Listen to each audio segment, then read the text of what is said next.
Thank you. Okay, well, today is going to be a little bit different because this whole lesson is a little bit different than the rest of the book.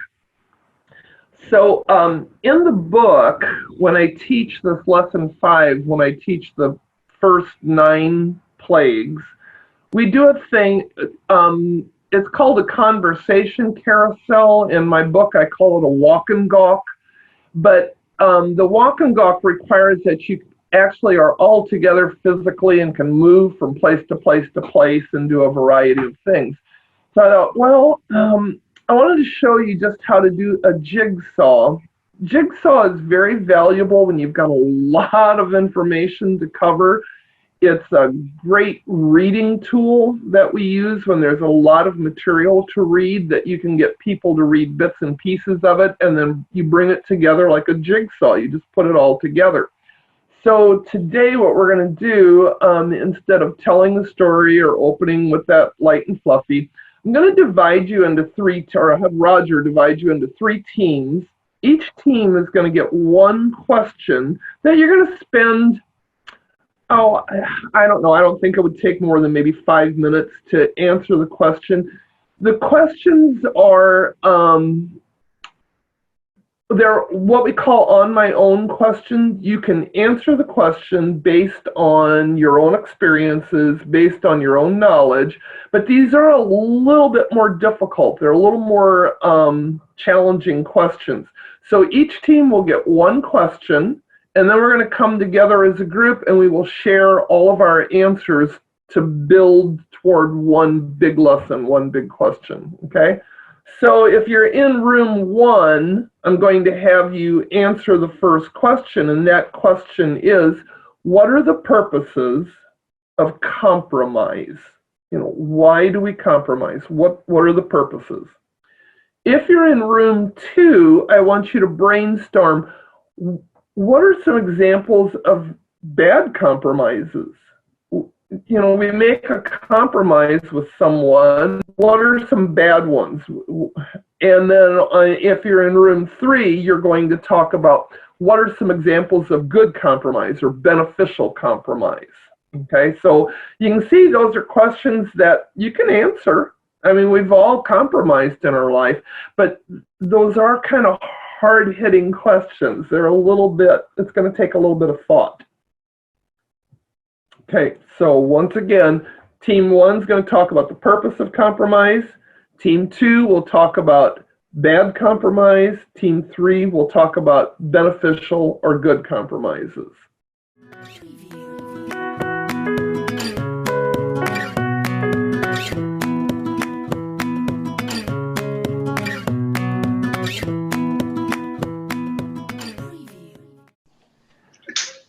So, who is on team 1 to talk about the purpose of so now what we do with Jigsaw, each team reports out and then we help them to flesh out their ideas, which is probably going to be important today because I didn't realize how fast 5 minutes would go, but that's okay. Maggie and I were brilliant. We'll have things to share. So who is on team 1 to talk about what is the purpose of compromise? And we basically each had a different viewpoint of why do we compromise? What is, and one point we point out, well, compromise, if it's not a right and wrong, that most situations are not one person's right, one person's wrong. It's an area of flexibility. If it is a matter of sin or not sin, well, then a person shouldn't compromise. But if it's not, then there's plenty of room. And then the second one is that compromise helps us not to be at a standstill, like 2 children that want the toy all the time. And if they both hold to that, then eventually mom will just take the toy away, you know, and nobody will have it. And so if it's in a standstill situation, it's better to compromise, and so that things can continue on. And then the third one is that if both parties look to God, He will help provide a good compromise. Okay. Anybody want to add to that? Boy, you guys accomplished a lot in 5 minutes. I like that idea of no standstill. I didn't think about that at all. Okay. Anybody want to add to that? Any other idea? Jan? I had an idea that came right at the when time was up, but in contrasting what we teach children about having to compromise, then when we get really old and we have to decide if we're going to stay in our own big home or move into a retirement home, yeah. It's like you can't have everything. You have to compromise. You have to give up something in order to get something else. And if you work at it, you can get a good compromise. I'm talking from my country and especially about the youth.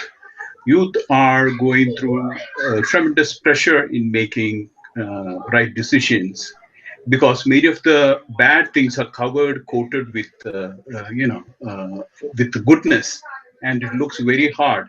Why should I compromise with taking such a great looking thing? But they have no wisdom to look into deep how bad it is. So it is very hard for the youth, especially you take straight the case of the pornography. It looks very, you are just looking at it and it takes you, carry you, and you fell into the trap. And most of the things are in that mid-level. Like it looks very normal, natural, and So anyone else purposes of compromise? Okay, I think we've done a pretty good job with that. Team 2 talked about what are negative or bad compromises. Do you have some examples for us? One that Mark came up with was the Louisiana Purchase. Lots of land for very little money. It talked about, and I couldn't understand, there was a compromise that was made by Major League Baseball. And then there was one with the air traffic controllers that I recall something, but I think it was that they were actually giving up a lot of physical bodies being present. So those are examples of bad. And we also kind of gave it a definition of, if one is giving up too much to accomplish the desired goal, that would be a bad compromise. Even though you're getting the desired result, whatever that goal is. But if you're just giving up so much to get it, that's not really a good compromise. Oh, I love that you defined it. That's great. Anybody else want to add to their ideas on bad compromise? Some examples, or do you want to flesh out their definition a little more?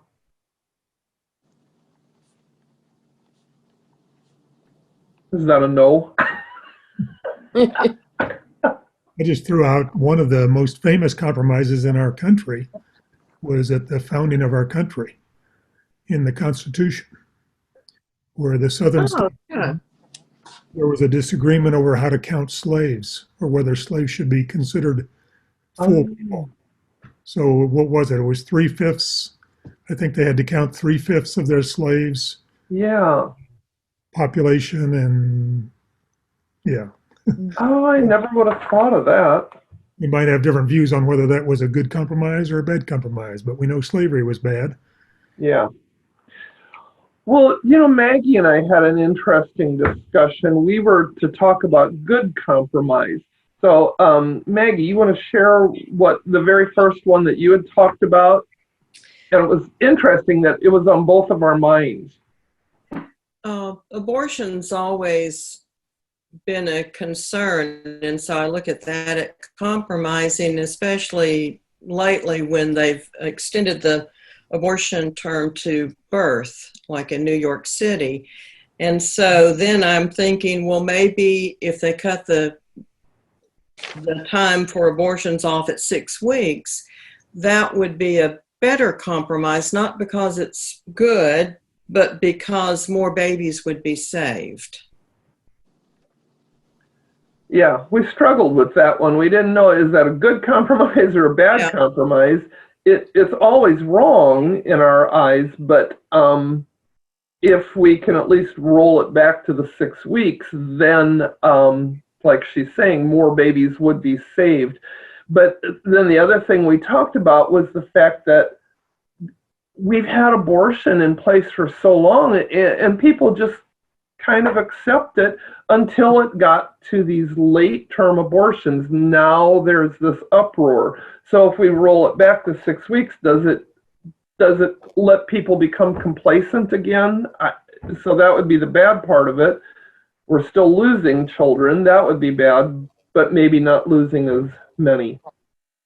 I don't know. So. Judgment from God's probably the same either way. Yeah. So then we talked about how in our lives there was so much compromise with children. And I thought about that when Team One had said, well, when you look at the compromise, is there sin involved or not? And I thought, yeah, it never hit me. I was giving an example of my extremely strong-willed second child. It was pouring down rain. She was going to go to school, but she was not going to wear that raincoat. She was not taking an umbrella. She was not doing any of that. I was just had my foot down. I said, no, you're not leaving this house like that. So I need to find out why. Well, because the raincoat she had was bright yellow, and she said, everybody calls me Big Bird if I show up in that, and they make fun of me. And so I thought, well, what do we both want here? I want her to be safe and dry. She wants to not be ridiculed. So I ended up giving her my brand new raincoat. It was kind of an expensive one, but I gave it to her because it was a compromise, and we both got what we wanted. So since we both got what we wanted, it was a good compromise. So, and Maggie had talked about how, yeah, so often with your little ones, you don't compromise, but then by the time your grandchildren come, you're older and you're wiser, and it's like, oh, now I can compromise. So I know my daughter yelled at me. I wouldn't let my kids eat watermelon in the house because I can't bear the smell of it. I just can't stand it. So Bob and the girls they'd each put a 5-gallon bucket out on the end of the driveway, and they would sit there eating their watermelon and spitting out their seeds, and I was safe in the house, safe from the smell. But when the granddaughter came along, well, she gets to eat watermelon in the house. My daughter yelled at me for that, and I said, well, she's not as messy as you were. And she says, oh, that's malarkey. And so my daughter immediately got a bowl and sat in the house and ate watermelon. That was like a victory for her. So. All right. Any other ideas about good compromise? Jen? I think anybody that is married and hopes to stay happily married has to compromise every single day about things, just ordinary things, not right and wrong, but just ordinary things because everyone's so different. You don't become the same just because you're married. You still have totally different personality and desires and things you enjoy and so on. So it's just a constant compromise from dawn till dusk. It is, and it's not like there are less compromises. You're still 50 years of marriage, and we still have to compromise. Then I think it's because we are day and night different. I don't know how we've done this. All right, so this is the one story where I have learned by messing the story up so many times and trying to tell the story and jump right into it, I have found it just doesn't work. So I have found that if I first get everybody to discuss compromise, then go into the story, it works so much better. Now, in the book, the way we do this, though, we do what I call a walk and gawk. And so these 3 questions that we discussed, normally what I will do is I put those on big sheets of paper, and I put them around the room. And then sometimes I have a fourth question too that I put up, but I will put those around the room, and then each team gets a different colored magic marker.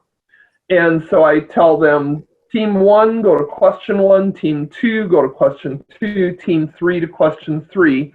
They read the question on the paper, and one person is the scribe, and they will take their marker and write their ideas. After they've had ample time, and I kind of watch the group, and when I see that they're getting a little silly and not really focusing on the question, I make them rotate, and everybody goes to a new paper. That way they can read what everybody else put, and then because their marker is a different color, they can add things on, just right there physically on that paper. They can add, or they can ask questions, they can give more ideas, they can add new ideas. I give them time on that, and then I make them rotate to the third question. So that way they have seen all 3 questions, and they've commented on all 3 questions, and we know exactly who's commenting what because each team has a different colored marker. And then I bring them back into a big group, and team 1, so now they're back at their original papers. Team 1 will report out, team 2 reports out, and team 3. So does that kind of make sense, the way we do that? Yeah. And I just call it walk and gawk because it's what they do. They walk from paper to paper, and they kind of gawk at what everyone has done. So after we do all of that, then I will tell the story, and the story goes into the first 9 plagues.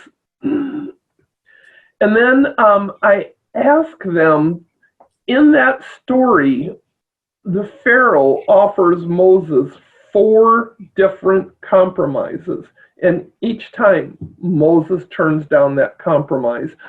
And so then the discussion we want to have is, why won't Moses compromise?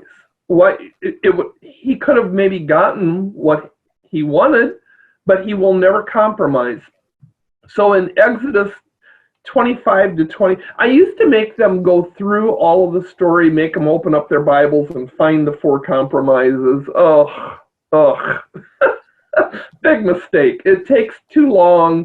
By this point, people don't care too much. So I just tell them, read this verse, find the compromise, and talk about it. It just works better that way. So in Exodus 25 through 28, Pharaoh, the compromise is that Pharaoh tells Moses and Aaron, go, sacrifice with your God, but stay in this land, because Moses was wanting to take them out to the desert on a 3-day journey. And Moses refuses that compromise. And then he says, okay, you can go, but you're not going to go that far away. You have to stay. And again, Moses refuses that compromise. So the question is, why won't Moses compromise? He's told Pharaoh, I want to take them into the desert for 3 days, and we want to offer sacrifice to God. And it seems that the Pharaoh is like, okay, you can go sacrifice, but you're not leaving for 3 days. You're not going out to the desert. Why won't Moses accept that compromise? Because the Egyptians, they feel, will stone them because it's an abomination to the Egyptians. Yeah, exactly. And that's stated very clearly in the text. Moses says, if we do this where the Egyptians can see us, it's going to anger them that you're giving me a death sentence. So what looks like a good compromise from Pharaoh, it's not. And Moses sees that. Okay. Anyone else want to comment on that? He has to follow what God tells him to do. Mm-hmm. So God really didn't give him much room for compromise. It was this or that. I like that idea that God doesn't give him much room for compromise. And it makes me wonder in my daily life, does God give me room for compromise or not? Yeah, I mean, God said, this is what you're going to do. So we have so many other examples in in scripture where people, in their mindset, they're going and they're doing what they're supposed to do, but they kind of fill in extra blanks and add in, and we're not supposed to do that. While you're thinking on that, I have a thought. Go ahead. I've always kind of wondered about this, because this whole thing about coming to the compromise, because God made it very clear to Moses, you're going to leave Egypt and you're to come back to Sinai, and I'm going to meet with you here. And so it seems like behind the whole thing, there was a predetermined, it was predetermined, we're leaving this country and we're not coming back, and so the whole discussion about going out in the desert, or whether you can take your animals with you, or you take your wife and children with you, or how far you can go and how long you can stay, was all just academic. Mm-hmm. Yeah, it was cut and dry. You're going to let them go. Mm-hmm. If you don't, there's a price to pay. Yeah. So really, there was no compromising. Yeah, I also think that Moses was being a little bit disingenuous when he says the reason we can't accept that compromise is because the Egyptians are going to hurt us if they see us sacrificing to our gods. I think it may have been true, but that wasn't the reason that he needed to reject the compromise. Right. Yeah. And then the third compromise comes in verses 8 through 11, where Pharaoh says, okay, go, but just the men. You're not taking the women or the children. And again, and I think John summed it up pretty nice there for us. He said, that's just an academic conversation. Moses knew that's not what God wanted. God's not going to hedge on this, and so I can't hedge either. And then the last compromise, finally, Pharaoh says, okay, all the people go, but leave your flocks and your herds behind. Well, why does Moses reject that compromise? Because, God told him, get the people out of here. Well, now Pharaoh seems to be giving him what he wants. Fine, take the people, but you're not taking any of your flocks or any of your herds. Why does Moses reject that compromise? They need those. That's sustenance. That's their way of eating, sacrificing. Yeah. They wandered without food, but can you imagine had they wandered in a longer period of time without food? They had to have that. Yeah. And God's plan was that Moses was going to free them with everything, not leaving part of them behind. Yeah. It was that it was going to be man, wife, child, family, and whatever belongings they could bring. So it wasn't that they were going to flee Egypt, where it was just the men going, or just, no, it was that they were going to pick up their lives almost entirely and leave with it. Yeah. Because if you're just fleeing, then those people are not free. Yeah, but this really wasn't this wasn't the discussion. Moses didn't tell Pharaoh that. Right. Pharaoh kept thinking that we're just talking about going out in the wilderness and 3 days sacrificing. But isn't compromise reasoning together? And Moses probably knew that if he said, because God told me so, it wouldn't open the door to future dialogue. Just a thought. So maybe he was just trying to reason, hoping that Pharaoh would see. It's amazing to me that with all the devastation that Pharaoh and his family and people were suffering, that he thought he had any bargaining chips whatsoever with this person that was obviously favored by the gods or God to cause all this havoc. It almost seems like he would be pushing to get them out of there. But of course, it talks about his hardened heart. So he wasn't seeing things clearly at all. He was in a bad position. Still choppy. Let me read it, Mark. Yeah. When the groups are going around the room and filling in the paper charts with different color markers, which question are they answering on the paper charts?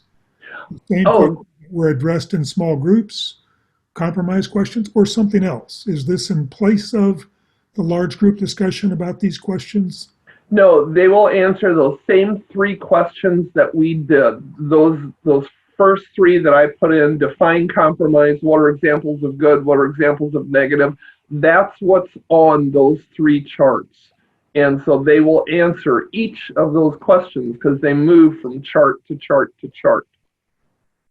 That's how I open this class. In fact, I don't even tell, when I teach this particular lesson, I don't even tell the story first. I have them do those 3 questions first because they are capable of answering those questions from their own experiences. The reason why she had the group discussions is because we couldn't walk around the room and mark up the papers. Yeah. We can't actually do walk and gawk on Zoom. So the way we did this, where we each answered 1 question, it still works. It gets where we can bring everything together into 1 group.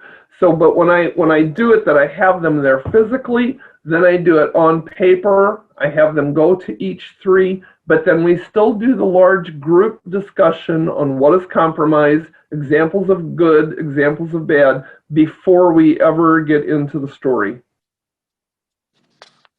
Okay. All right, so we've had a lot of discussion about compromise.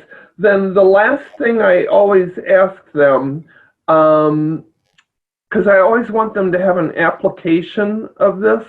And so my application question on this is, why do we, as Christians, why do we sometimes compromise our values?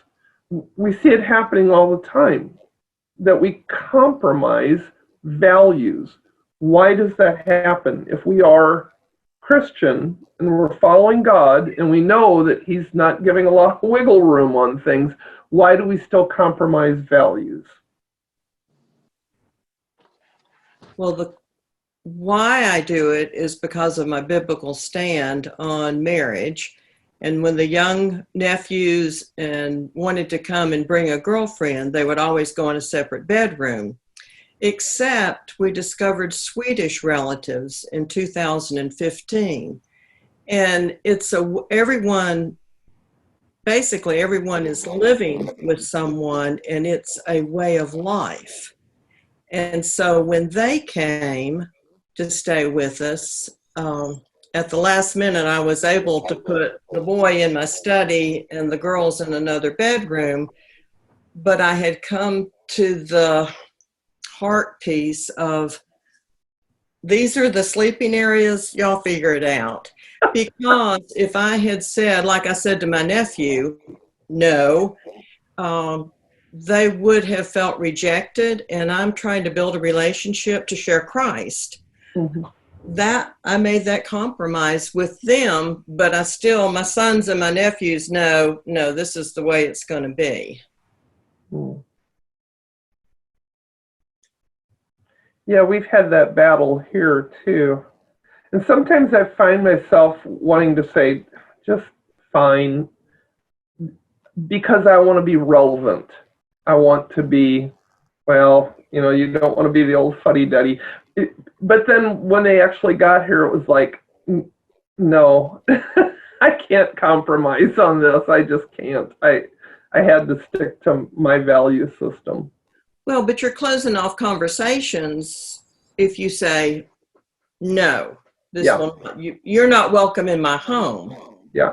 And I would rather compromise in that manner so that when we're in the kitchen together, I can share Christ, or I can offer encouragement or develop relationship, and they can see love instead of negative flowing from me. And whether I like it or not, or it's true or not, they would see negative.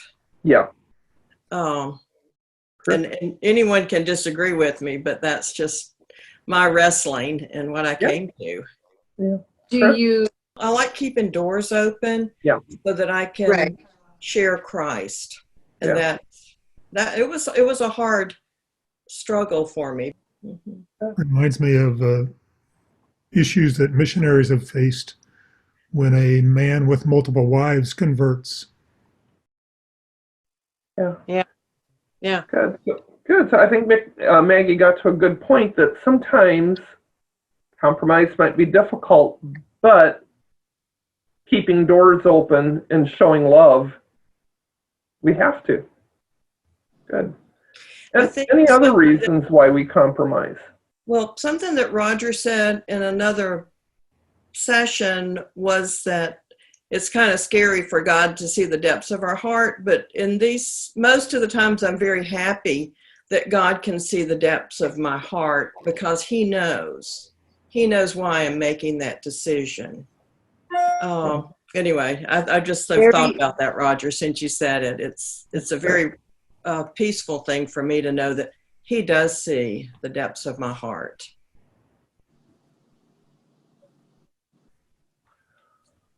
Okay, so my big goal today was for you to understand the two different methods, the how to do the jigsaw, how to do the walk and gawk. Are there any other questions on those two different methods, when you would use them, why you use them, any confusion on any of those methods? Could you remind me again, what's the jigsaw? Okay, the jigsaw was what we had done where I'll take each team gets a different discussion question and they do only that discussion question. Then when you come back into the big group, you put those questions together like a big jigsaw. Sometimes I use it if I've got a lot of text that I want people to read. I'll tell them, you read this chapter, you read that chapter, you read that chapter, and then we bring that together and we give a summary of each chapter or a paraphrase of each chapter. I find that's especially helpful with junior high students because if I give them a huge chunk to read, they will kind of skim and scan or read half-heartedly, or they read just quick because their idea is to get through it but not to get any meaning out of it. And so if there's a large chunk to be read and they think, oh, I only have to read this small piece, they read more willingly and they read with more comprehension. So, and then the walk and gawk does the same thing, but you will go to each question to contribute something. Does that explain that? Okay, well, that's really all I have for today. Next week, we're looking at a block organizer. And then the last week, we're looking at, it's an organizer called Somebody Wanted But So. I like that one a lot. Phyllis, Okay. may I share the end of my story? When my nephew and his girlfriend came, I walked up, put my arms around her and said, I'm so happy you're with me. And we always give the best room to the girls. And here it is. And he's going to be over there, but you get the best room. So. Oh, Maggie, you have such wisdom. Thank you. I love that. Anything else from anybody? Otherwise, that's all the brilliance I have for you today.